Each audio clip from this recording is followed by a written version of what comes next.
Y voy a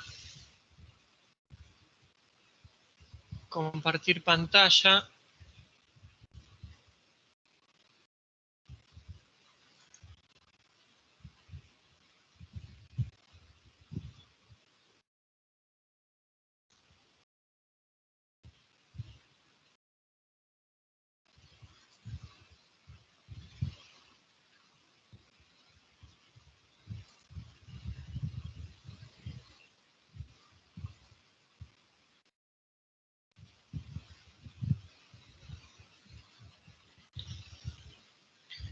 ¿Se ve la presentación?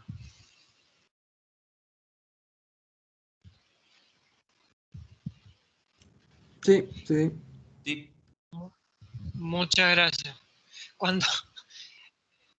Supongo que ya tuvieron un año largo de entrenamiento en Teams, pero cuando pongo la presentación de la clase, dejo de ver el chat. Entonces, generalmente si les pregunto algo, estoy esperando alguna respuesta de tipo verbal, porque no, por más que escriban en el chat, no soy capaz de verlo. Bueno, buenas tardes a todas y a todos. Espero que este año que comienza nos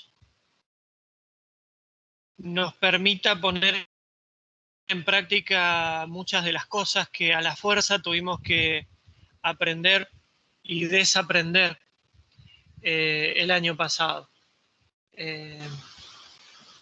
Como siempre con Luis, esperamos que este año sea mejor que el anterior, pero creo que eso en este contexto tiene un significado un poco más rico que lo que ha tenido los otros 7 años anteriores que hemos estado al frente de la cátedra. Quiero arrancar haciendo mención al Día Internacional de la Mujer. Quiero ponerme a disposición de todas las mujeres que van a cursar Matemática Superior en este 2021 para que cuenten conmigo y con Luis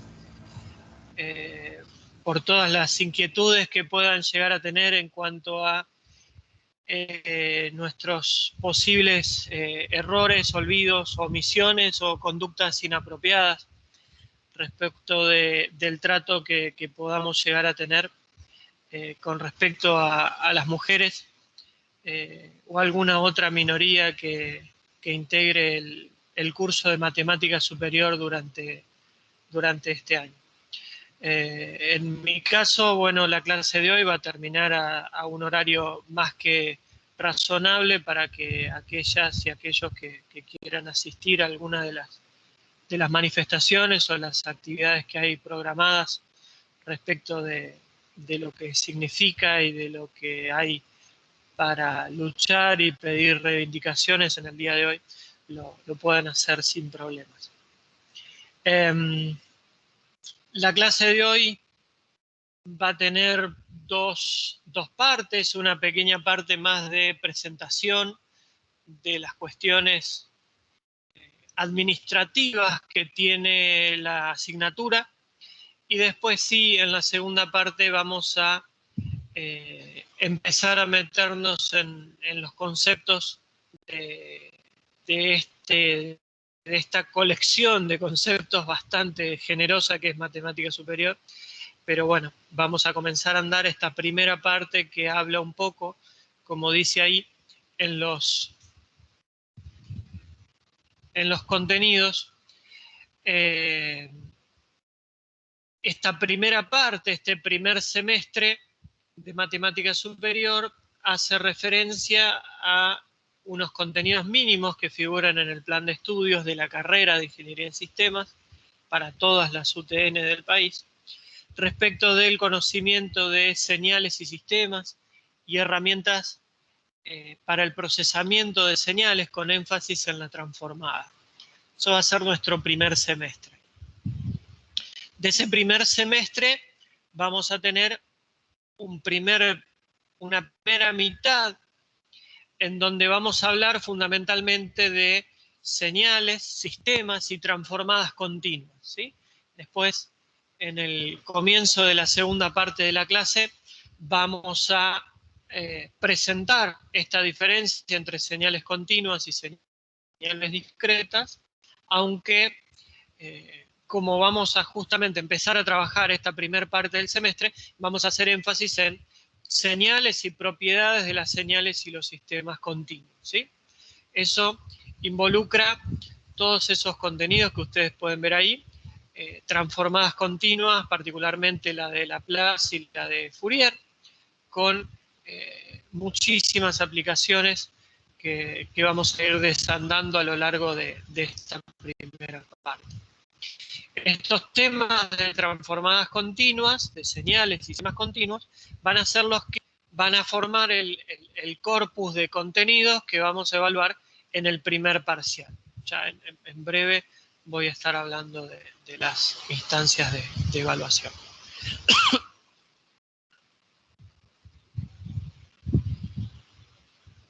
La segunda parte de este primer semestre va a estar dedicada a las señales y a los sistemas que representan fenómenos de tipo discreto, ¿sí? Y también las transformadas, que son las herramientas que vamos a utilizar para procesar estas señales o estudiar estos sistemas discretos. Ahí vamos a tener la transformada de Fourier en tiempo discreto, la transformada Z y también la transformada rápida de Fourier, ¿sí? Vamos a ver algunas herramientas para el tratamiento de señales digitales, incluso para el tratamiento de imágenes, ¿sí? Y vamos a redondear con algunas consideraciones respecto de cómo se pasa de los sistemas y el mundo continuo al mundo discreto a través del muestreo de señales. Para el segundo semestre ya tenemos un corpus de contenidos totalmente distintos y esto está relacionado quizá a, si bien está contemplado en los contenidos mínimos del plan de estudios de Ingeniería en Sistemas, responde a la evolución histórica de la materia y a una colección de contenidos que nos parecen extremadamente valiosos desde el punto de vista ingenieril y que, si bien, como les decía, en el programa, en los contenidos mínimos de la carrera de Ingeniería en Sistemas, ya no tienen la fuerza que tenían en los planes anteriores. Los contenidos mínimos dejan lugar a estas cosas y con Luis los consideramos contenidos ingenierilmente muy valiosos y por eso insistimos en estos contenidos y tienen que ver con un recorrido conceptual que a modo de título podría ser de herramientas de cálculo numérico. Esas herramientas de cálculo numérico son las que, como les dije, vamos a ver en el segundo semestre y están relacionadas a las técnicas más básicas y más imprescindibles desde el punto de vista de la ingeniería, desde el punto de vista del ejercicio profesional de un ingeniero en sistemas de información, y tienen que ver con estos 4 temas que están mencionados acá. El primero es el de búsqueda de raíces, después tenemos resolución de sistemas lineales, grandes sistemas lineales, o grandes sistemas de ecuaciones lineales. Luego tenemos tópicos de procesamiento numérico de datos y funciones, es decir, de interpolación, búsqueda de óptimos a través de mínimos cuadrados y los métodos fundamentales de integración numérica. Y por último, algo que es de extremado valor para la ingeniería contemporánea, que es la resolución numérica de ecuaciones diferenciales, ¿sí? Vamos a ver ecuaciones diferenciales ordinarias, a través de diferentes métodos numéricos, y vamos a terminar con un método para la resolución de ecuaciones en derivadas parciales, ¿sí? Como es el método de diferencias finitas. Pero esto va a ser ya sobre el final de este 2021, incluso sobre el principio de 2022, porque generalmente el TP referido a diferencias finitas se termina de entregar en febrero del año siguiente. Entonces, estos van a ser muy a vuelo de pájaro, los 8 temas divididos en 4 temas por semestres, divididos en 2 temas por parcial para el primer semestre y en un TP por tema para el segundo semestre. La bibliografía que vamos a usar tiene lo que yo le llamo una bibliografía fundamental, que son estos 2 libros que están acá, en primer lugar, donde el libro de Oppenheim y Wilsky es el de señales y sistemas y nos va a servir para el primer semestre. ¿Sí? Y luego el libro de Cheney y Kincaid, ¿sí? Es el que habla sobre métodos numéricos en computación y va a ser nuestro libro de cabecera para el segundo semestre.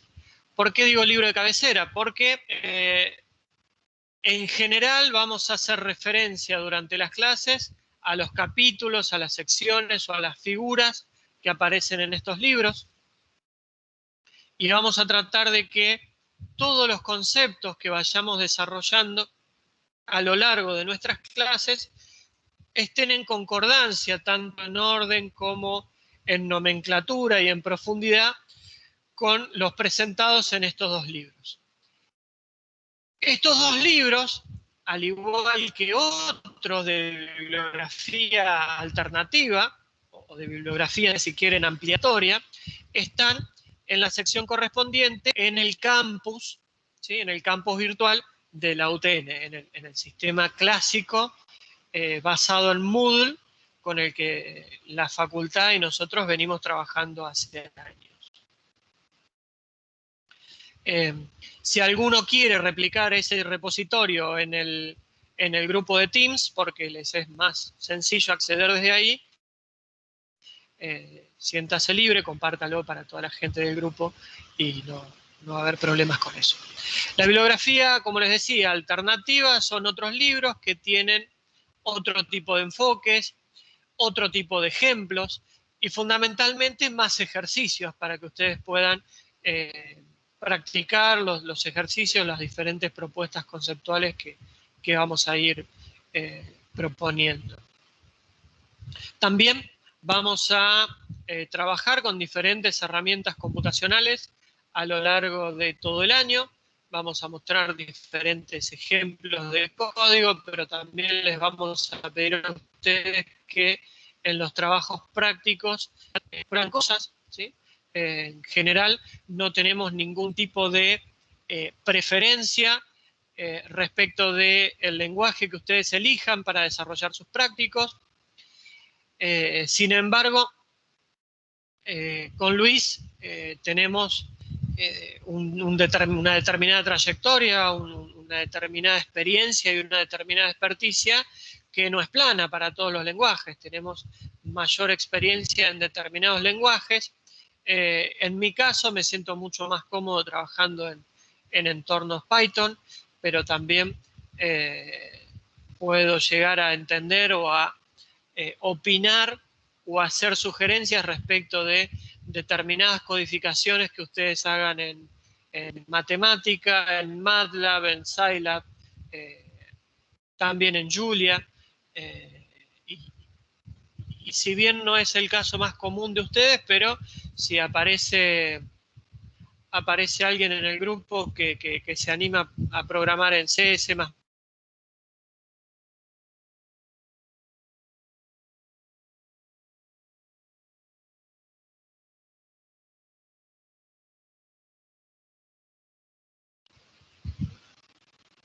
ese ruido no me gusta. ¿Me siguen escuchando? Sí, se cortó un poquito, pero volvió. Sí. En los Estamos últimos en 10 línea. segundos. Bueno, Perfecto.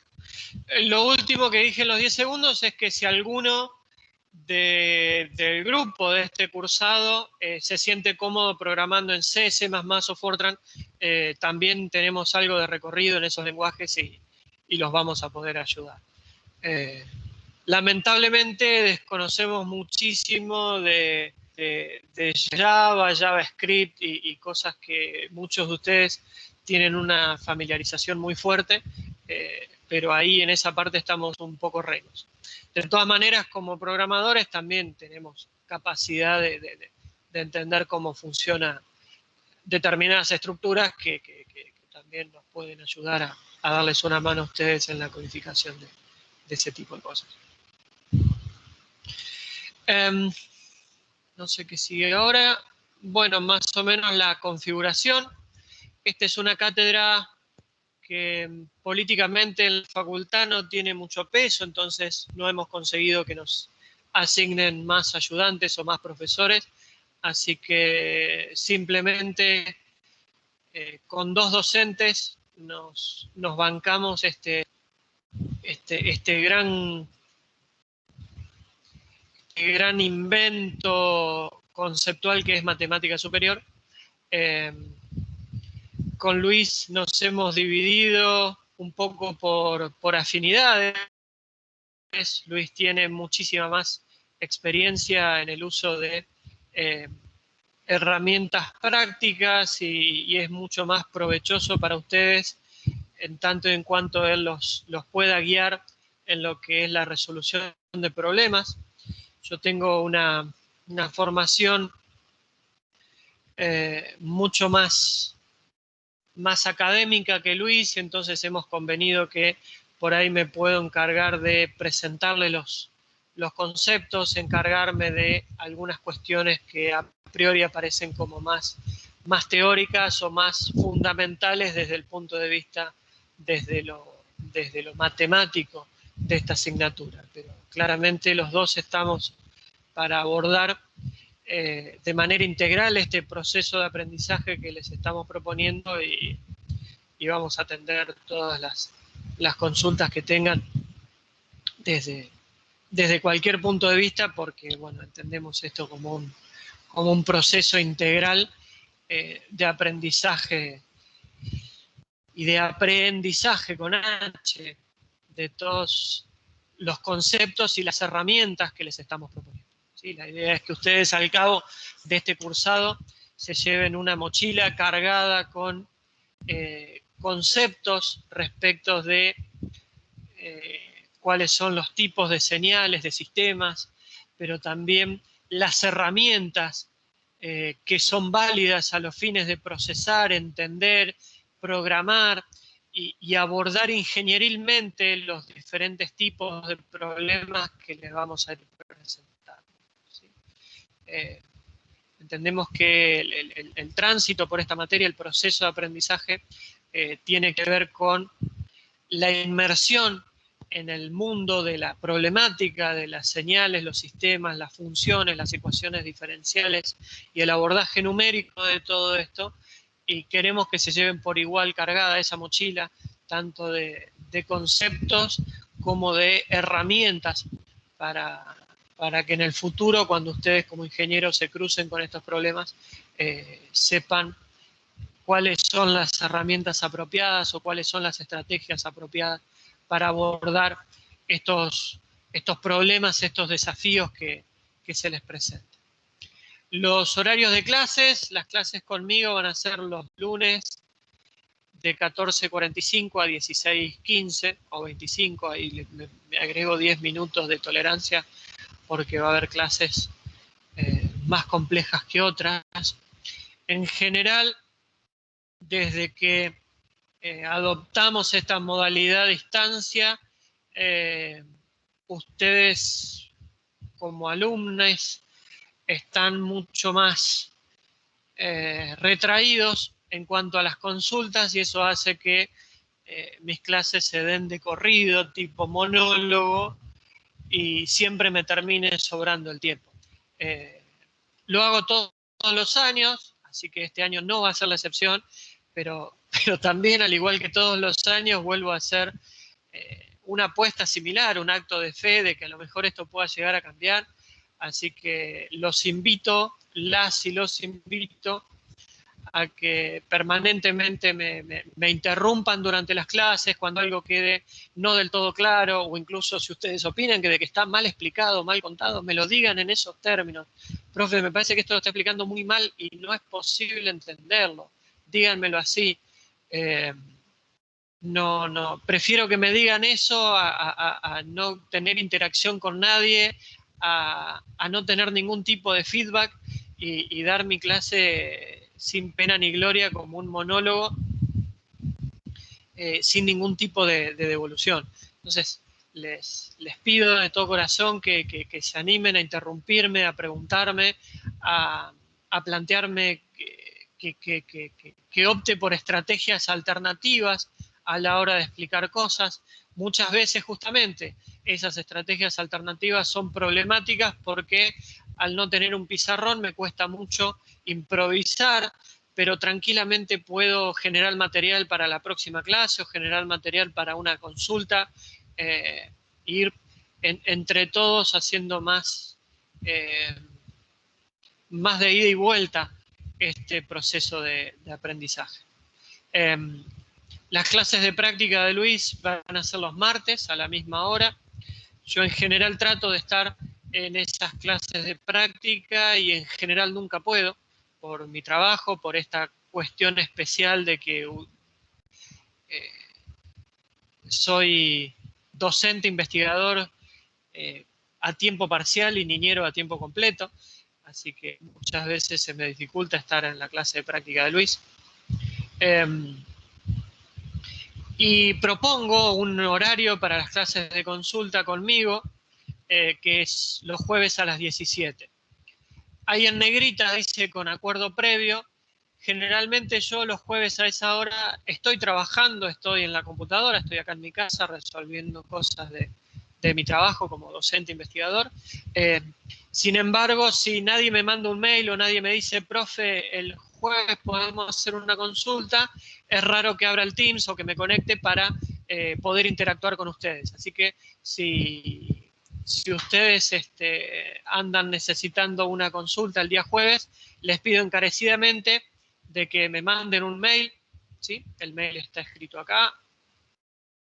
Ya he solucionado todos mis inconvenientes con el cambio de servidor que hubo a fin de año, así que estoy recibiendo esos mails o los mails a esa casilla sin problemas. El mail que figura en el campus tiene un error de tipeo, dice pablocler@gmail, y ese mail es incorrecto, les va a rebotar. Así que si me dejan un mensaje en el campus, es probable que nunca lo lea hasta que vuelva a entrar al campus. Pueden arreglar ese mail, si quieren, es pabloacler@gmail, ¿sí? Así que tomen nota de que ese mail que ingresaron al campus está mal y no lo puedo cambiar yo. Así que no me digan qué holgazán este profe que no es capaz de cambiar un mail. Se ve que tiene que ver con algo de la parte dura de los registros de datos de la gente y hay que mandar a la gente que administra el campus a cambiarlo. Voy a tratar de hacerlo a la brevedad de todos modos.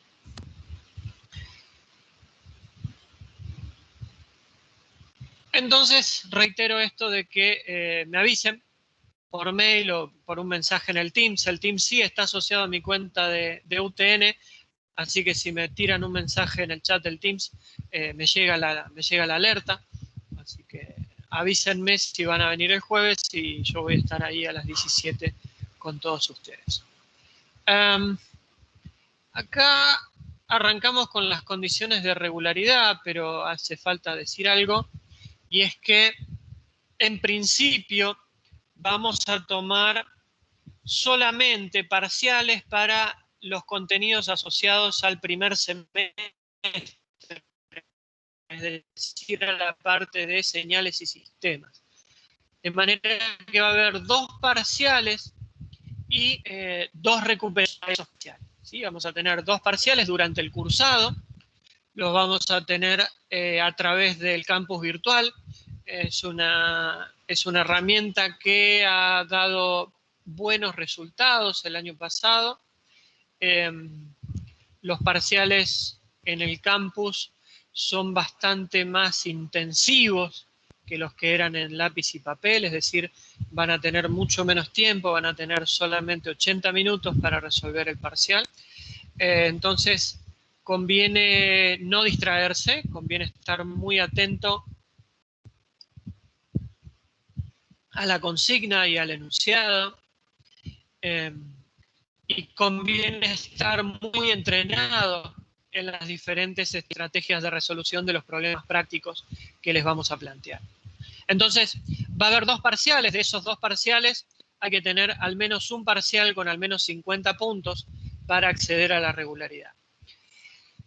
Prácticos va a haber 5 prácticos, 5 TPs. Va a haber 1 en el primer semestre y 4 en el segundo semestre.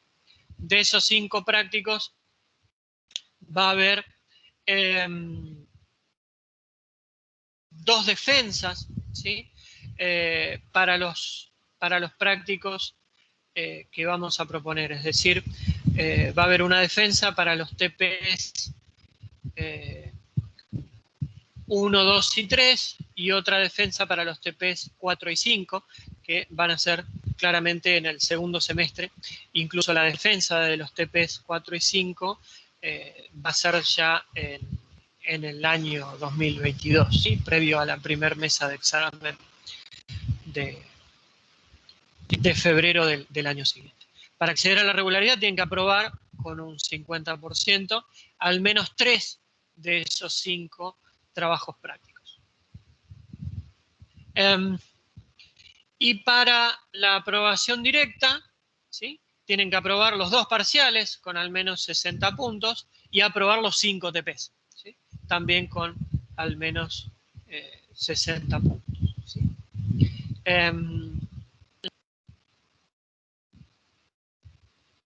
No sé qué más queda. El cronograma de parciales, el primer parcial va a ser el 4 de mayo, es un martes, va a ser en el horario de la clase de práctica, ¿sí? Como tenemos 90 minutos asignados, más los 15 de recreo, estaría sobrando tiempo para los 80 minutos de parcial, más alguna tolerancia para que ustedes eventualmente puedan subir archivos al campus y subsanar cualquier tipo de error. El segundo parcial es el último sábado de clases. Ahí dice de 9 a 12, en realidad es de 9 a 10:30. Lo mismo que el recuperatorio de los parciales 1 y 2. También es un sábado, el 21 de agosto. Eso es recién cuando se reinicie el segundo semestre. Y también si el parcial llega a ser en modalidad campus, va a ser de 9 a 10:30. Y si algún milagro ocurre y podemos hacerlo presencial, ahí sí va a ser de 9 a 12. De todas formas, hay un cronograma detallado en el campus virtual, ¿sí? Al igual que la planificación de cátedra, y también van a encontrar todas las presentaciones de clases teóricas y los links a los videos de las clases de todo el año. Vamos a ir generando material y se va a ir acumulando ahí para que ustedes puedan seguir consultándolo a lo largo de todo el año, a lo largo del cursado. Acá termino con esta fase administrativa de esta primera clase. No sé si alguien tiene alguna consulta, si algo no quedó del todo claro. Profe, me lo pueden preguntar ahora. Sí. Están preguntando sobre el mail, que no les quedó claro. El mail, el que anda, el que está asociado acá al Teams, es pcler, ¿por qué no puedo escribir? Sí puedo. frsf.utn.edu.ar. Pero el que está registrado en el campus ¿sí? Está mal escrito y el correcto es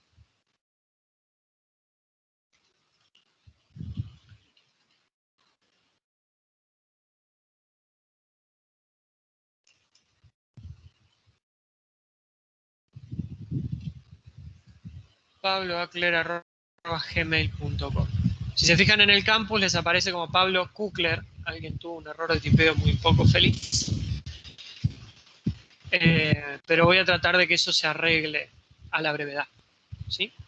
A ver, acá en el chat hay consultas. Vamos a usar NumPy. Me encantaría que usen NumPy. Me encantaría, no es obligación, pero es una herramienta con la que estamos muy familiarizados y les vamos a poder dar muy buen soporte si es que encaran la resolución de los TPS a través de Python y de NumPy. Voy a intentar apagar la cámara a ver si con eso recupero algo de ancho de banda. No me extrañen.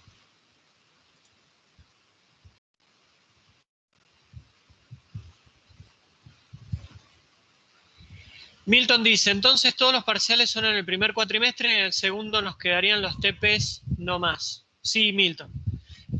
Los parciales son de los contenidos del primer semestre de señales y sistemas, ¿sí?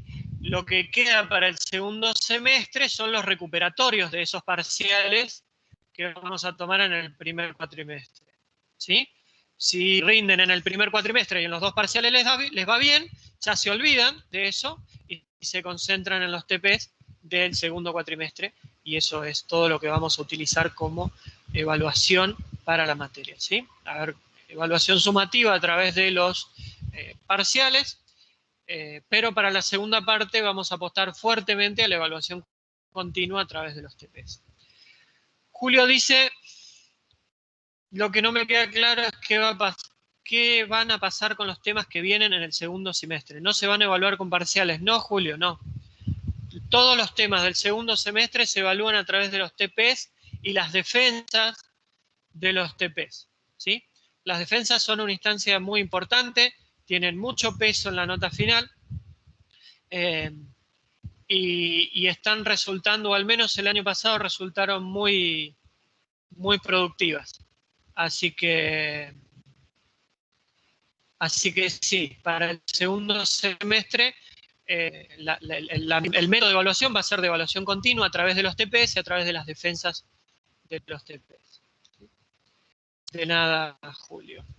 Bien, les reitero, interrúmpanme y háganme preguntas vía audio porque si tengo la pantalla compartida se me complica leer el chat. De todas formas puedo venir y leerlo sin problemas.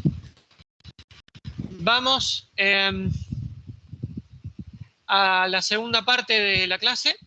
Si no hay ninguna otra consulta.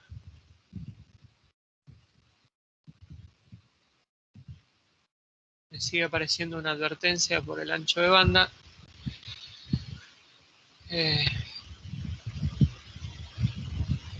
Espero que no tengamos problemas con el resto de la clase.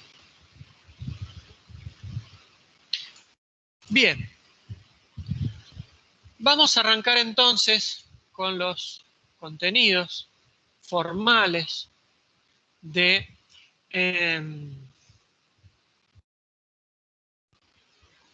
Matemática Superior 2021. Y como les decía, y como también dice el título del libro que vamos a estar consultando durante todo este semestre, el objeto de estudio, ¿sí?, que vamos a abordar a lo largo de todo este semestre son las señales y los sistemas. ¿Sí? Ya vamos a ir la clase que viene con conceptos básicos relacionados a los sistemas y vamos a arrancar en la clase de hoy con cuestiones que tienen que ver con las señales. ¿Sí? Entonces, la primera pregunta que sale desde, no solamente desde una exploración epistemológica al tema, sino desde la curiosidad misma, es ¿qué son las señales? ¿Sí? Hay innumerables respuestas a este tipo de preguntas que hasta puede sonar un tanto metafísica.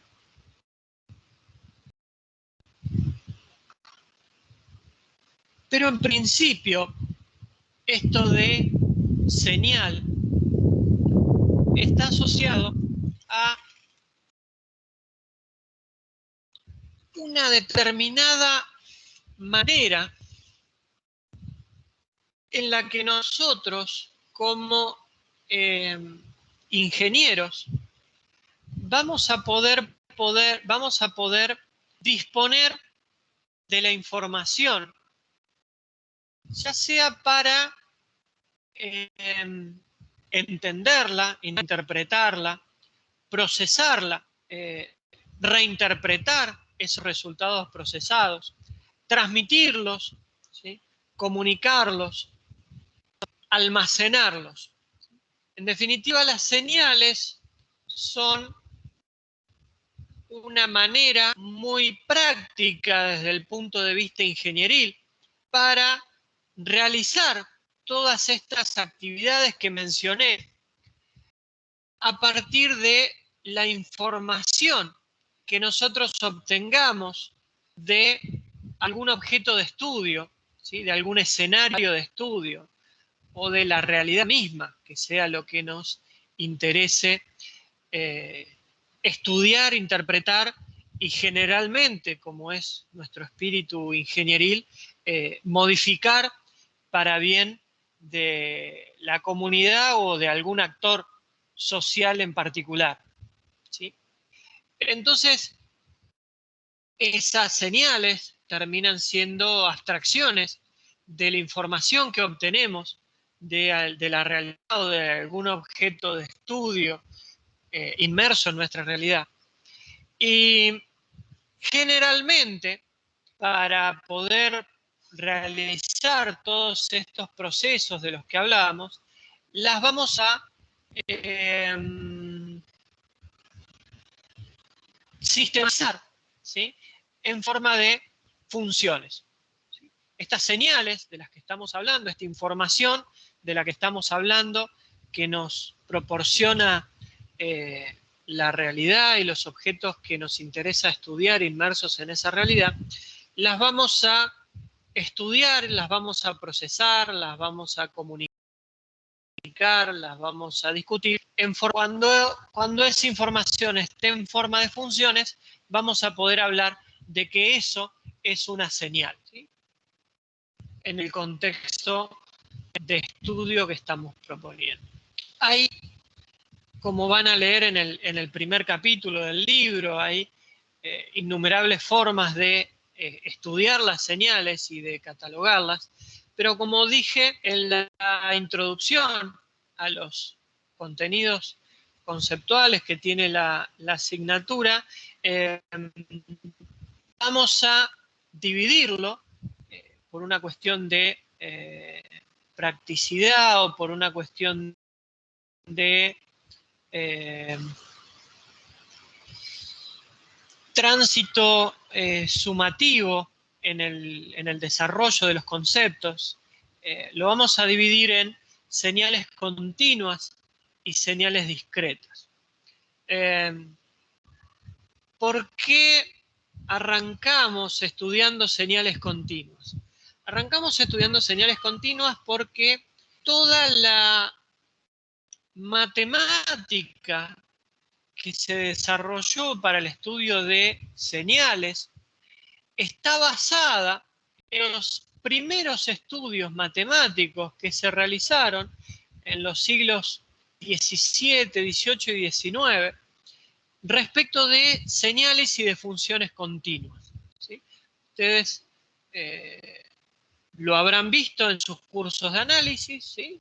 Todas las herramientas, todo el bagaje conceptual que ustedes adquirieron en los cursos de análisis matemático, están basados en funciones continuas, o al menos funciones continuas de a trozos, ¿sí? O funciones que generalmente terminan adaptándose para la aplicación de diversos teoremas que se aplican a funciones que son al menos continuas en un determinado intervalo finito. Entonces, todas esas herramientas desarrolladas para las señales continuas tienen su correlato mucho más moderno, mucho más contemporáneo, ya recién en la segunda mitad o incluso en el último cuarto del siglo XX, que es donde se desarrollaron la mayoría de las herramientas para procesar señales discretas. Pero estas herramientas no es que las estudiemos después solamente porque sean más nuevas, las estudiamos después porque están basadas conceptualmente en absolutamente todas sus aristas en las herramientas que utilizamos para estudiar señales continuas. Entonces, así como los actores académicos que desarrollaron las herramientas para estudiar señales discretas se basaron en las herramientas que ya estaban desarrolladas para estudiar señales continuas, nosotros vamos a intentar desandar ese mismo camino. Vamos a construir una base conceptual que esperemos sea sólida respecto de las herramientas para estudiar señales continuas y luego a partir de esa base vamos a estudiar las herramientas que proponemos para estudiar señales y sistemas discretos.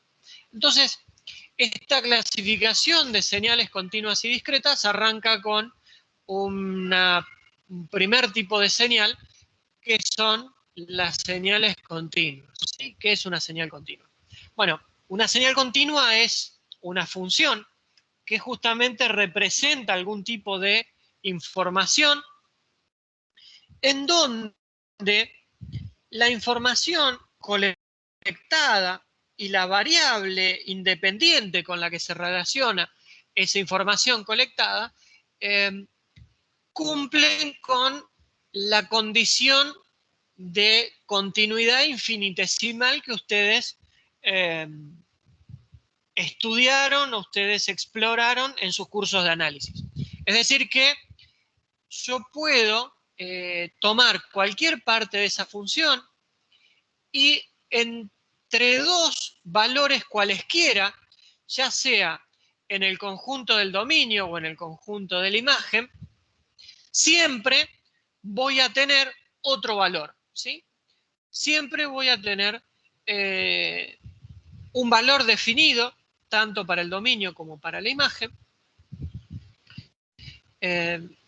y no voy a poder encontrar ningún hueco, ¿sí?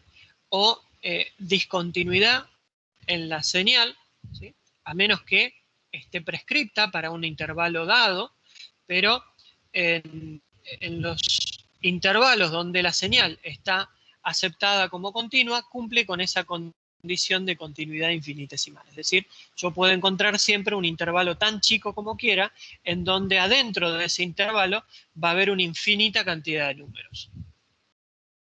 Como ejemplo acá, lo que tienen es una señal de un sismógrafo durante un terremoto bastante típico. El sismógrafo es un transductor de ondas, ¿sí? Vibracionales, ondas acústicas, medidas en la corteza terrestre, y cuando se produce algún fenómeno telúrico, como puede ser un terremoto estándar como el que están viendo ahí, se captan estas señales particulares en donde el eje de las Y, el eje vertical, representa la intensidad de estas ondas vibracionales y el eje X, el dominio, representa el tiempo. Entonces, esta amplitud de la onda vibracional es una variable continua, de naturaleza continua, ¿sí? Porque lo que hace el sismógrafo es directamente traducir lo que el sensor va midiendo respecto de cómo son esas vibraciones de la corteza.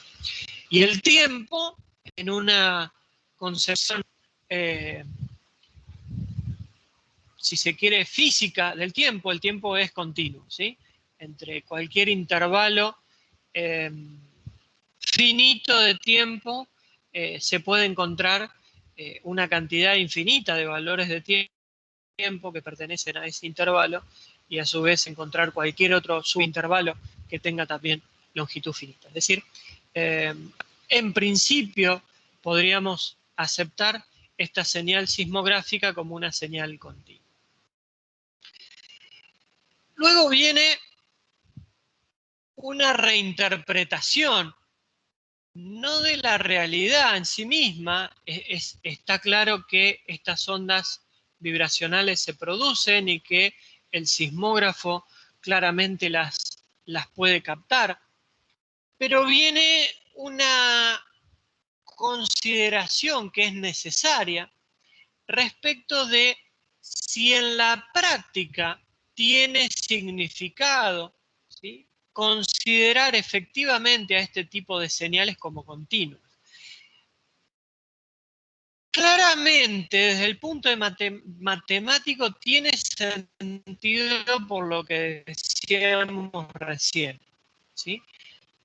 Vamos a estudiar y a desarrollar un montón de herramientas que son extremadamente poderosas y esas herramientas funcionan y funcionan muy bien cuando tenemos señales continuas.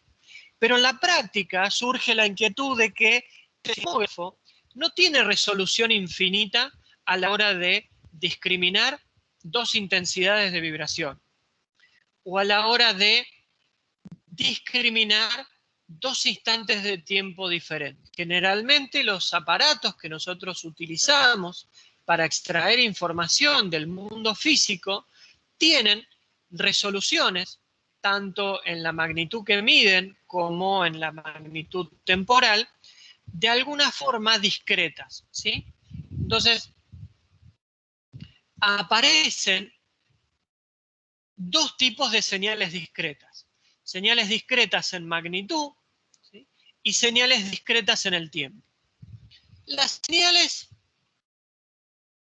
discretas en el tiempo son aquellas señales en donde la medición del parámetro, la extracción de información del mundo real se produce a determinados instantes de tiempo entre los cuales no es posible disponer de información. No es posible porque hay alguna limitación del dispositivo, ¿sí? No es posible porque no tiene sentido, o no es posible porque al usuario o porque al sistema que está requiriendo esa información no le interesa. Un ejemplo de una señal discreta en el tiempo es, por ejemplo, este resumen climatológico en la ciudad de Santa Fe, ¿sí? Algo que a los santafesinos nos marca permanentemente. Y entonces acá, ¿sí?, medidas como acumuladas en cada uno de los meses, ¿sí? ¿Por qué? Porque la forma que tenemos de medir precipitaciones es de tipo acumulativa, entonces tiene sentido proporcionar esa información de manera discreta en el tiempo, ¿sí? Tenemos un valor para enero, un valor para febrero, un valor para marzo, pero entre enero y febrero no tiene sentido la información, ¿sí? Porque el dominio que estamos planteando es un dominio naturalmente discreto. Entonces hay un valor para enero y un valor para febrero. Entre enero y febrero no sabemos qué es lo que pasa, no está determinado y no nos interesa y no le vamos a dar soporte para generar o para intentar especular qué tipo de información hay ahí. Porque ya estamos asumiendo nuestro interesado, la naturaleza de nuestra información y la infraestructura que tenemos para procesar esa información tiene una naturaleza discreta en el tiempo. Entonces no nos va a interesar qué pasa entre enero y febrero. ¿sí? Nos va a interesar que hay un valor en enero y que hay un valor en febrero, y que hay un valor siguiente a febrero, que es marzo, ¿sí? En este caso, el dominio de la función está separado de manera regular, ¿sí? Es el caso de la mayoría de las señales discretas en el tiempo, ¿sí? Y ese intervalo de separación regular entre la aparición de la información es totalmente arbitrario, ¿sí? En este caso es un mes, puede ser un minuto, un segundo, un día, un nanosegundo o lo que fuera, ¿sí? Generalmente, vamos a verlo después en la segunda parte, eso lo vamos a normalizar como un conjunto discreto de números enteros, ¿sí? Enero va a ser el 1, febrero el 2, marzo el 3, ¿sí? Entonces, el dominio de nuestra función va a ser el conjunto de los números discretos, de los números enteros. 0, 1, 2, 3, menos 1, menos 2, menos 3, ¿sí?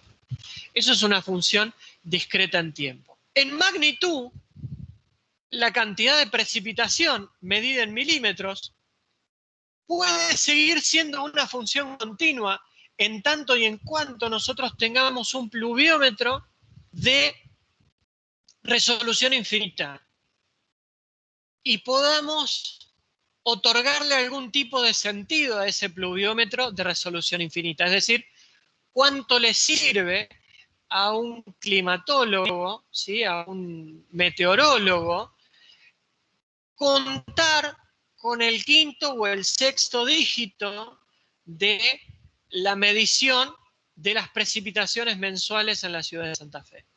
¿Tiene sentido eso? ¿Vale la pena pagar el costo que tenga un pluviómetro que recoja con resolución infinita el nivel de precipitaciones en la ciudad de Santa Fe? ¿Sí? ¿O hay una solución de compromiso entre el nivel de resolución que requiere el sistema, el cliente, ¿sí? Y el costo al que podamos afrontar para tener un pluviómetro con esa resolución? Generalmente esto es lo que ocurre en la práctica y tenemos un sistema para extraer la información o para brindar la información que en definitiva tiene un nivel de precisión que también es discreto, ¿sí? Y que también es discreto en magnitud, ¿sí? Entonces, como algo muy fuerte en lo que refiere a señales discretas en magnitud, lo que más abunda a la hora de mencionar ejemplos son los ejemplos que tienen que ver con los parámetros demográficos. ¿Por qué? Porque los parámetros demográficos siempre tienen como conjunto imagen la cantidad de personas. Y la cantidad de personas es un conjunto que pertenece al dominio de los números naturales, ¿sí? El dominio de los números naturales es un conjunto naturalmente discreto, ¿sí? ¿Por qué? Y porque es raro encontrarse con menos 2 personas adentro de un aula o con media persona manejando un colectivo. Entonces, estas cuestiones demográficas definitivamente son el ejemplo ideal para entender cuando algo es discreto en magnitud. Y una señal a la que tristemente nos hemos acostumbrado y es discreta en magnitud y discreta en el tiempo es la cantidad de casos de COVID en el país, ¿sí? Para cada uno de los días en los que viene transcurriendo nuestra historia desde hace un año a esta parte. Entonces, esa señal es discreta en magnitud porque la cantidad de casos por día es un número natural, ¿sí? No hay gente que se contagie con medio cuerpo o se contagie con medio virus, ¿sí? Y esta información se va brindando encapsulada, al igual que veíamos con las precipitaciones, día a día, ¿sí? La base temporal para esta señal es una base de un día, ¿sí? Entre lunes y martes no nos interesa qué pasó, sabemos si queremos saber cuántos casos hubo el lunes y cuántos casos hubo al día siguiente o al día anterior. Y por supuesto que tener señales que son discretas en tiempo y en magnitud nos permiten, a través de una transformación extremadamente estandarizada y sencilla, transformar esos números a un soporte binario o digital. Y una vez que nuestras señales las podemos transformar a ese soporte digital, es cuando naturalmente estamos en condiciones de utilizar todas las herramientas computacionales que tienen a disposición los ingenieros en sistemas para relevar, interpretar, procesar, comunicar, almacenar todas las señales con las que vayan a trabajar en su quehacer el día de mañana o hoy. Está claro que muchos de ustedes, estudiantes de ingeniería en sistemas, ya se encuentran desarrollando tareas en el mundo laboral relacionado a herramientas computacionales y por qué no, al manejo de señales de algún tipo, ¿sí? Muchos de ustedes han realizado, todavía realizan pasantías en dependencias de la provincia, en donde, como hablábamos, estos parámetros demográficos son muy requeridos. Entonces muchos de ustedes ya deben tener experiencia en cuanto al procesamiento, almacenamiento y transmisión de estas señales discretas tanto en tiempo como en magnitud, que se terminan traduciendo en señales discretas a la hora de darle soporte computacional, que es el que generalmente tenemos a mano. Todas las señales que di como ejemplo son señales en una dimensión, es decir, tanto el conjunto imagen como el dominio tienen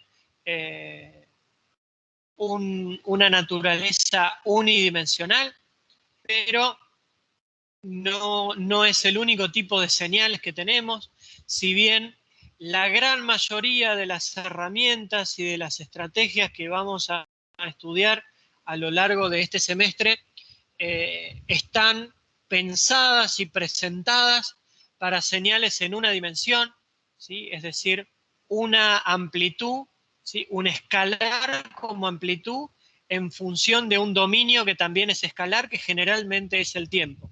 De hecho, los 3 ejemplos de señales que mostré eran de ese tipo, ¿sí? Un escalar en función del tiempo. Pero existen más señales.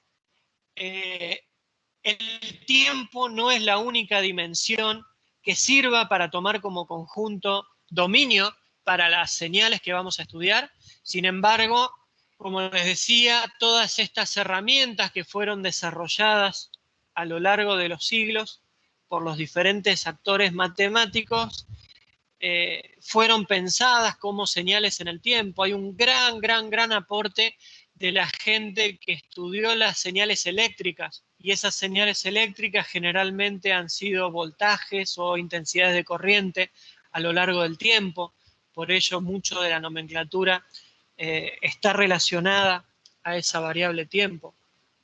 Pero como todo, los tiempos cambian y ese dominio no necesariamente puede ser el tiempo, puede ser cualquier otra cosa. Y ni hablar de las señales o las amplitudes de las señales que nosotros estamos informando. No hay necesidad de que sean escalares, pueden ser vectoriales, ¿sí? Y un ejemplo, el ejemplo más potente que tenemos de señales en más dimensiones son las imágenes o los videos, ¿sí? Una imagen es una señal cuyo dominio es un dominio 2D, ¿sí? Es un dominio en donde tenemos las coordenadas del plano XY Y en el caso de un video, nuestro dominio es un dominio tridimensional. Tenemos coordenadas X, Y y tiempo, ¿sí? X, Y y T. Entonces tenemos un dominio bidimensional para el caso de las imágenes y un conjunto tridimensional para el caso de los videos. Y la amplitud, nuestra señal en sí, generalmente, de acuerdo al tipo de estándar que estemos usando, es un vector, ¿sí?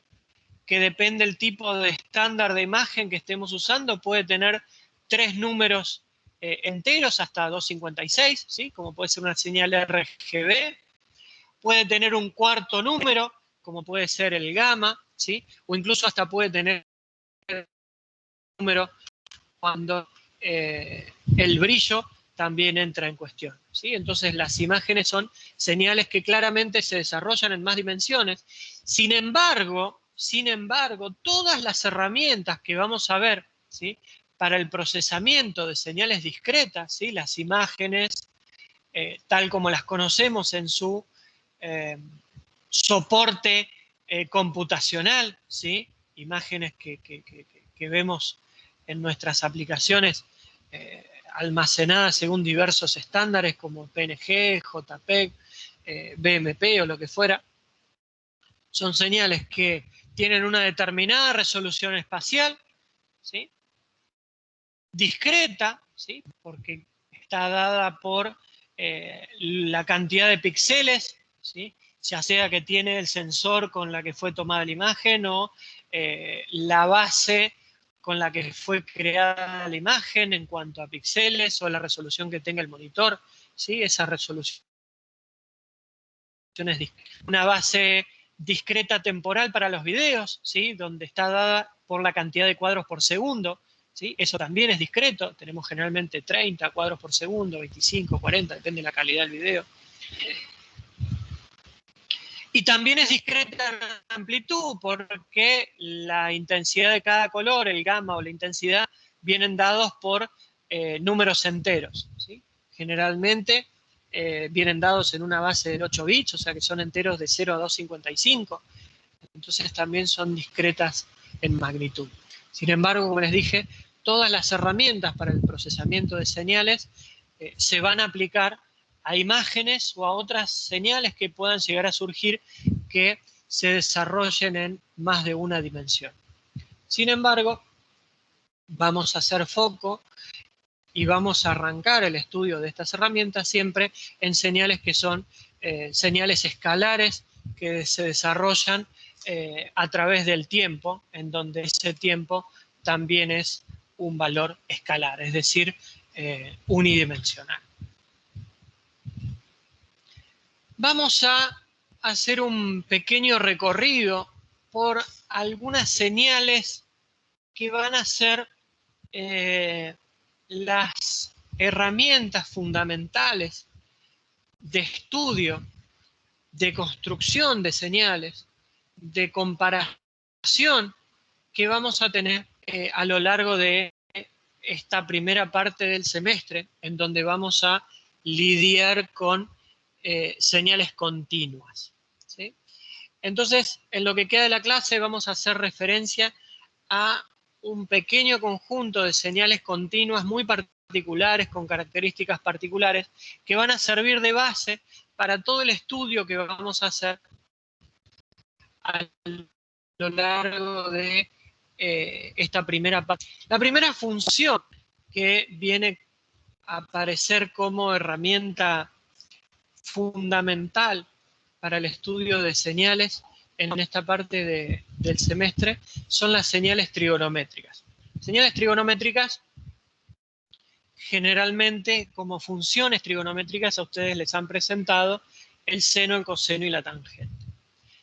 Vamos a utilizar aquí casi de manera indistinta las funciones seno y coseno, ya que entendemos que entre dichas funciones solo opera un desfasaje igual a pi sobre 2. Entonces vamos a trabajar con señales trigonométricas de tipo senoidal y cosenoidal y vamos a entender que ambas se comportan de manera muy similar, ¿sí? Entonces, de manera genérica, una función cosenoidal tiene una amplitud A mayúscula, que es la que de alguna forma escala en el dominio vertical, en el conjunto imagen, ¿sí? La amplitud de esa señal a la señal coseno, ¿sí? Que naturalmente se desarrolla en ese eje de las coordenadas entre 1 y menos 1. ¿Sí? Sin embargo, cuando uno lo escala por ese valor A, ¿sí? Esa excursión de la función coseno deja de ser exclusivamente entre menos 1 y 1 y pasa a excursionar entre menos A y A.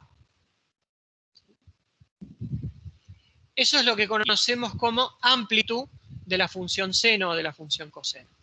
Luego tenemos el omega 0. Omega 0 es la frecuencia fundamental de la señal. Esa frecuencia fundamental se relaciona con otro parámetro característico de las señales seno y coseno continuas, que es el período fundamental. ¿Qué es el período fundamental? Es este T0 que se calcula como 2pi sobre omega 0, en donde la señal, ¿sí?, vuelve a encontrar el mismo valor de la función, de la derivada, de la segunda derivada y de todas las derivadas que ustedes quieran, ¿sí? Es decir, la función es idéntica en este punto que T0 segundos o T0 en el eje del tiempo, ¿sí?, tiempo después. Y esa propiedad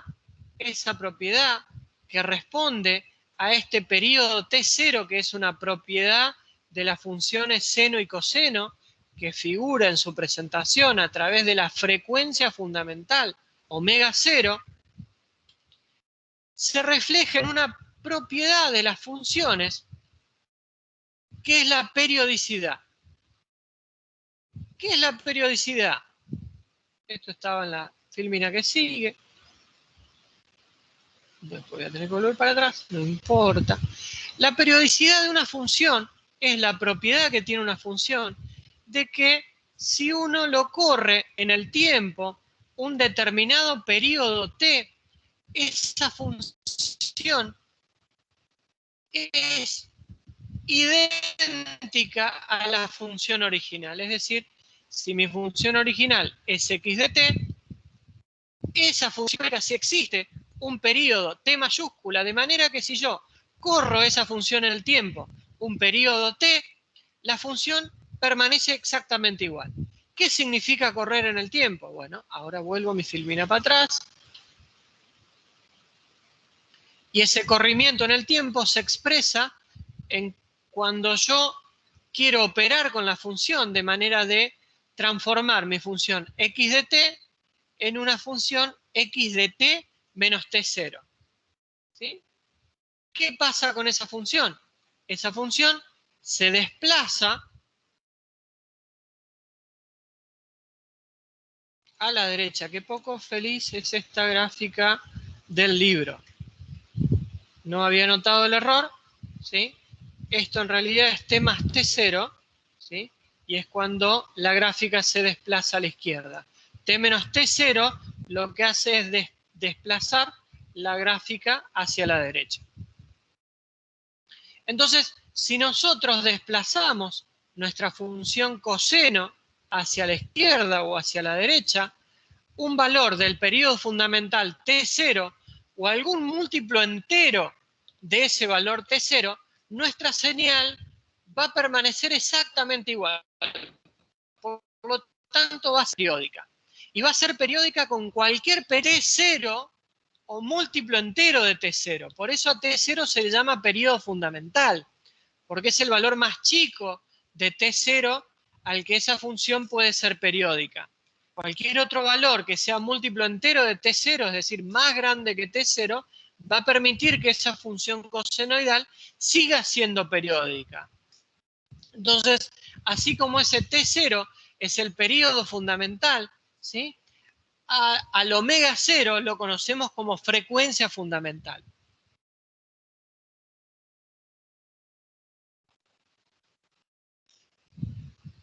Entonces, tanto nuestras funciones coseno como seno son funciones que son periódicas, con un periodo fundamental t0, calculado a partir de la frecuencia omega 0, pero que también son periódicas para cualquier otro periodo, ¿sí? Donde ese periodo es un múltiplo entero del periodo fundamental. Otra propiedad de las funciones, ¿sí? Es la inversión en el tiempo, ¿sí? ¿Qué pasa si en lugar de desplazarlo en el tiempo, a ese tiempo lo multiplico por -1? ¿Sí? Invertir una función en el tiempo implica que espejemos esa función, ¿sí? Respecto de su eje vertical, ¿sí? Esta función, vamos a ver ahora, es una función exponencial. Si a ese exponente en donde figura el tiempo lo multiplicamos por -1, lo que vamos a obtener es exactamente la misma función, pero espejada respecto del eje vertical. Es decir, lo que en la función x de t aparecía a la izquierda, en la función x de menos t va a aparecer a la derecha y viceversa. Y asociado a ese movimiento, a esa transformación de inversión en el tiempo, aparece una propiedad de las funciones con la que ojalá todavía estén familiarizados, que es la paridad.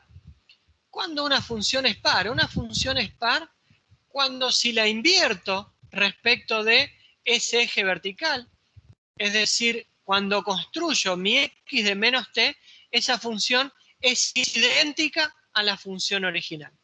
Y una función es impar, ¿sí? Esta es par, y una función es impar cuando, si yo la invierto, es decir, construyo mi x de t, y esa función x de t invertida, es decir, x de menos t, además de estar espejada respecto del eje y, está espejada respecto del origen. Es decir, tengo menos x de menos t.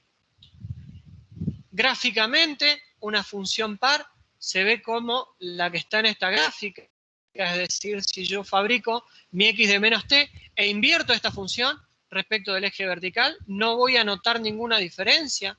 Ejemplos de estas funciones son la función coseno o las parábolas para cualquier potencia par, ¿sí? X cuadrado, x cuarta, x sexta, todas esas funciones son pares. ¿Sí? Y la función impar es aquella que cuando la invierto, es decir, cuando genero mi x de menos t, lo que me genera es una reflexión de respecto tanto del eje vertical como respecto del eje horizontal. Ejemplos de esas funciones son la función seno o que tienen potencias impares de x, ¿sí? Ya sea una recta, x de t, o x cubo de t, o x quinta de t, o la potencia impar que ustedes elijan. La otra transformación que podemos realizar en el tiempo es el escalado, ¿sí? Por alguna constante k. Esa constante k interviene en el eje del dominio, ¿sí? En el eje de la variable independiente. Y cuando esa k es mayor que 1, el efecto que logro es un efecto de compresión. Por ejemplo, si esa k vale 2, esta función original, ¿sí? Que tenía un determinado ancho t mayúscula, aquí lo que va a tener es un ancho igual a t sobre 2. ¿Sí? Y cuando esa constante k sea menor que 1, lo que voy a tener es una suerte de expansión en el eje y esta función, ¿sí? Va a tener una excursión en el ancho de tamaño 2t. ¿Está? Eso después hagan la prueba, escriban alguna función, ¿sí? Y hagan la prueba de qué pasa cuando ustedes escalan una función en el tiempo, ¿sí? Por valores mayores que 1 y por valores menores que 1. ¿Sí? Está claro que si ese valor es negativo, ¿sí? Si ese valor es negativo, la compresión se va a dar cuando ese valor negativo sea más grande que 1 en valor absoluto. Y lo mismo para la expansión, ¿sí? Pero además de esa compresión o expansión, voy a tener una reflexión respecto del eje vertical, como veíamos en el ejemplo anterior de inversión en el tiempo. Y después tenemos una que es muy sencilla, que es el escalado en amplitud, que ya la vimos cuando presentamos la amplitud de las funciones seno y coseno, y algo que no es estrictamente una operación, pero sí es una cuestión de nomenclatura porque lo vamos a utilizar muchísimo, y es la nomenclatura de combinación lineal. ¿Qué es una combinación lineal de funciones? Es una suma de 2 o más funciones en donde cada una de esas funciones está escalada en amplitud por algún escalar real, ¿sí? A y B, en este caso, ¿sí? Son números reales. Entonces, una combinación lineal de las funciones x1 y x2 de t es a por x1 más b por x2 de t, donde a y b son números reales. Se pone el más de manera genérica porque tanto el a como el b, al ser números reales, pueden ser tanto positivos como negativos, ¿sí? Pero en la definición genérica de combinación lineal, lo que es la suma de funciones, que cada una de esas funciones está afectada por un escalar real, ¿sí? Asociado a esa función. En este caso, la x1 se corresponde con a y la x2 se corresponde con b.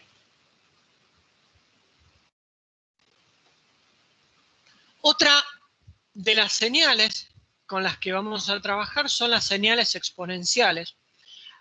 La primera que tenemos que tener en mente es la exponencial real, ¿sí?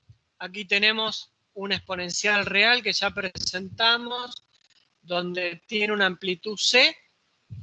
Fíjense que esta exponencial real pasa por 0 a nivel de 1, porque si t vale 0, e a la 0 es 1, ¿sí? Entonces c escala directamente ese paso por 1. Y e a la a por t es una exponencial que cuando a sea positivo, ¿sí? Va a ser creciente, ¿sí? A medida que t crezca, ¿sí? E a la a por t va a ser una función monótonamente creciente y cuando t tiende a infinito, esta exponencial real va a tender a infinito. Si el a es negativo, ¿sí? O sufre una transformación de inversión en el tiempo, como la que ya habíamos visto previamente, e a la a por t va a diverger en t tendiendo a menos infinito, ¿sí? Y va a tender a 0 en t tendiendo a infinito, ¿sí? Dependiendo el valor del signo de ese producto a por t, ¿sí? Estas señales exponenciales reales van a ser importantes, pero también van a ser mucho más importantes un tipo de señal que va a ser bastante novedoso para ustedes, que son las exponenciales. Cuando tenemos una exponencial y ese valor que figura en el exponente no es un valor real como teníamos recién, ese valor a, ese valor es un complejo, en este caso para simplificar es un complejo, es un imaginario puro, pero tranquilamente puede ser un complejo y ese exponencial se puede separar en una exponencial real y una exponencial imaginaria. Cuando es exponencial imaginaria se escribe de esta forma, e a la j omega 0t, se puede escribir con una componente real modulada por un coseno, ¿sí? Como la función coseno que vimos, donde la frecuencia fundamental de ese coseno es el omega 0 que estaba en el exponente, y una función imaginaria, j por coseno de omega 0t. Si ustedes recuerdan el plano imaginario, en donde tenían un eje de abscisas y coordenadas, y en el eje vertical estaba el eje imaginario, ¿sí? Esta exponencial compleja es un vector en ese plano, en donde tiene una parte real, ¿sí? Una proyección de esa parte real, ¿sí? Sobre el eje real, dada por un ángulo omega 0, ¿sí? Entonces, esa parte real está dada por el coseno de omega 0 y una parte imaginaria que está dada por el seno de omega 0. ¿Sí? Entonces, podemos escribir una exponencial compleja en función de una parte real, coseno de omega 0t, y una parte imaginaria, ¿sí? J seno de omega 0t. Generalmente vamos a usar el J como la unidad imaginaria, a veces puede aparecer el I, ¿sí? Pero vamos a tratar de ser consistentes con la nomenclatura y utilizar siempre la letra J. Existe una fórmula que les dejo la inquietud de que la demuestren, que es la fórmula de Euler, en donde un coseno de omega 0t se puede expresar como una combinación lineal de dos exponenciales complejas, una con frecuencia omega 0t y la otra con frecuencia menos omega 0t. Y además, el seno, una función seno de omega 0t, se puede expresar como una combinación lineal de dos exponenciales complejas, las mismas que usé para el coseno, omega 0 y menos omega 0, solo que acá aparece dividiendo la unidad imaginaria, ¿sí? Es cuestión de escribir este exponencial como la escribieron acá y escribir la negativa, ¿sí? Como esta misma combinación lineal, solo que con un menos acá, y luego hacer una combinación lineal de esas dos señales, ya sea sumándolas para obtener el coseno o restándolas para obtener el seno, y van a llegar a estas dos expresiones que se conocen como fórmula de Euler. Finalmente, vamos a definir dos señales que van a jugar un rol también preponderante en la construcción de nuestras herramientas para el procesamiento de señales. Esas señales son la señal escalón unitario y la señal de impulso. El escalón unitario se define de esta manera. Es una función, ¿sí?, continua fuera del entorno del punto cero, donde para los valores negativos de t esa función es nula y para los valores positivos de t esa función vale 1. ¿Cuánto vale esa función en cero? Depende. Depende del caso, depende de la aplicación. Hay toneladas, hay bibliotecas enteras que los matemáticos han escrito respecto a cuánto conviene que valga la función u de t en el entorno del punto cero. Durante este curso, cuando eso sea necesario, cuando sea necesario definir cuánto vale u de cero, lo vamos a definir. En principio, si no hace falta, lo vamos a dejar definido de esta manera, ¿sí?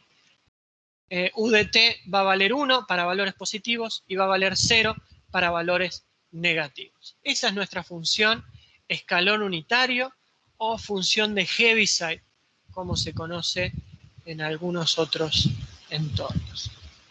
Y la función impulso es una entidad matemática conocida como delta, ¿sí?, como función impulso.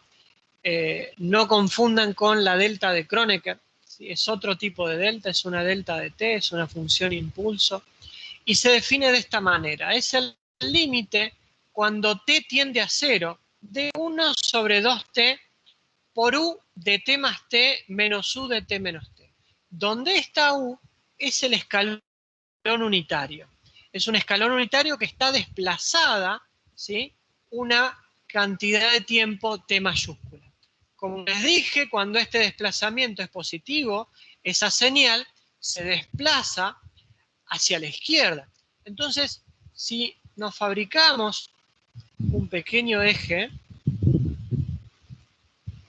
que salió chueco a la primera, pero ustedes lo van a entender igual, vamos a graficar con verde esta u de t más t, ¿sí? Esta u de t arrancaría en 0, pero como tiene un desplazamiento t grande y tiene signo positivo, tiene un desplazamiento t grande hacia la izquierda, ¿sí? Entonces vamos a tener t acá y nuestra función escalón va a valer 0 a la izquierda y va a valer 1 a partir de este punto, para allá. A esa función le vamos a restar en color azul la función u de t menos t. La función u de t menos t va a estar desplazada a la derecha, porque tiene un signo menos, t grande unidades. Es decir, vamos a definir acá t, y esta función a partir de aquí va a valer 1 y a la izquierda va a valer 0. Luego, la diferencia entre estas dos funciones, voy a hacer un ejecito más acá al lado. Uy. Permítanme que borre esto.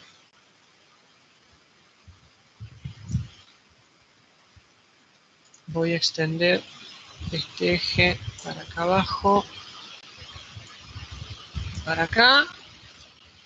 Entonces ahora, en amarillo, espero que se vea, voy a graficar esta diferencia. La función verde, la primera, u de t menos t, a la izquierda de este t vale 0, ¿sí? Porque las dos funciones son nulas. Hasta acá, que esto es t. Luego, la función verde vale 1 y la azul vale 0. Es decir, tengo 1 menos 0. 1 menos 0 vale 1. Y eso se mantiene hasta que llego al valor positivo de t grande. Cuando llego a ese valor positivo de t grande, las dos funciones valen 1. Entonces, la diferencia entre esas dos funciones vale 0. Entonces, esa diferencia entre las dos funciones es este pulso rectangular, ¿sí? Es este pulso rectangular que tiene amplitud 1 y ancho 2t. Pero fíjense que acá en la fórmula lo tengo multiplicado por 1 sobre 2t, ¿sí? Entonces, la amplitud de esto es 1 sobre 2t. Y el ancho de esto es 2t. Entonces el área de ese pulso rectangular, el área de ese rectángulo es 1 sobre 2t por 2t. Es decir, que vale 1. Independientemente del valor que tome t, ¿sí? Porque siempre va a tener de ancho 2t y de alto 1 sobre 2t. Cuando yo quiera calcular el área de ese pulso, siempre me va a dar 1. Independientemente de cuánto valga t. ¿Y qué es lo que va pasando con t? Acá en la definición se me plantea el límite cuando t tiende a 0. Es decir, que este t grande se va a ir acercando al origen, de igual forma que este t grande se va a ir acercando al origen, es decir, que el ancho del pulso va a ser cada vez más chico y el alto del pulso va a ser cada vez más grande. Justamente cuando t tiende a 0, 1 sobre 2t tiende a infinito. Es decir, que la magnitud de delta de t en 0 es infinito. El ancho del pulso tiende a 0. Es decir, que fuera del entorno del punto 0, delta de t vale 0. Pero el área, es decir, la integral de delta de t diferencial t, para cualquier valor que vaya desde la izquierda de 0 hasta la derecha de 0, siempre va a valer 1. Porque ese producto 1 sobre 2t por 2t, ¿sí? Si bien ustedes me dicen, bueno, pero 1 sobre 2t es infinito, pero 2t vale 0. Y esa indeterminación, 0 sobre infinito, con una triste regla del L'Hopital, la resuelven y queda 2 sobre 2. ¿Sí? Y 2 sobre 2 tiende a 1. Entonces, el área de ese delta de t vale 1. ¿Cuánto vale la función en 0? No sabemos. ¿Cuánto vale la función por fuera de 0? Exactamente 0. ¿Sí? Es decir, delta de t vale 0 para todo t distinto de 0. Y la integral de delta de t es igual a 1 siempre y cuando empecemos a integrar a la izquierda de 0 y terminemos a la derecha de 0. Esto no necesariamente tiene que ser menos infinito o infinito. Con que sea cualquier valor negativo y cualquier valor positivo, alcanza. Como comentario final y como ejercicio, podrían interpretar estas dos propiedades, ¿sí?, para la delta de t. Primero, la relación que hay entre la delta de t y la función escalón, ¿sí? Es decir, la delta de t es la derivada de u respecto de t, ¿sí? Grafiquen la u y piensen cómo sería esa derivada, ¿sí?, pensando que justamente esa función u es discontinua en 0. Y después esta propiedad que recibe el nombre de propiedad de muestreo es algo con lo que vamos a arrancar la clase que viene, y es una propiedad que va a ser fundamental a la hora del estudio de sistemas. Con eso terminamos por hoy respecto de mi exposición, pero si alguno de ustedes o alguno de ustedes tiene alguna consulta, podemos seguir un ratito más aclarando sus dudas.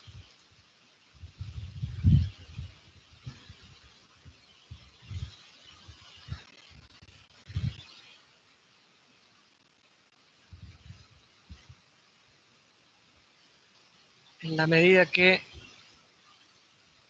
Teams me deje, voy a tratar de volver a la aplicación.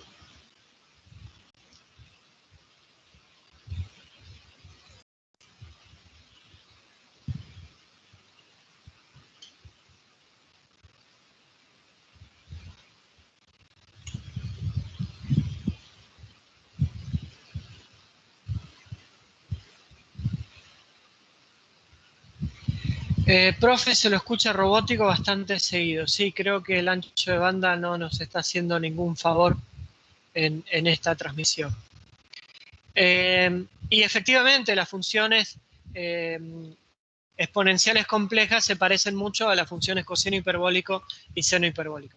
De hecho, las funciones coseno hiperbólico son una simplificación de esas funciones para no tener que lidiar con el denominador de la función seno que tiene un j imaginario en el denominador.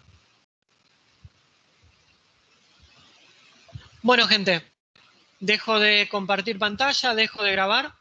Las presentaciones y los videos van a quedar subidos en el campus, ¿sí? Las presentaciones, los PDFs con toda la información y los videos con el link al video alojado en OneDrive van a quedar en el campus, así que las van a poder consultar ahí. Que la pasen bien el resto del día y nos vemos mañana en la clase práctica. Que anden bien. Un abrazo. Genial. Nos vemos, profe. Gracias, profe. Nos vemos.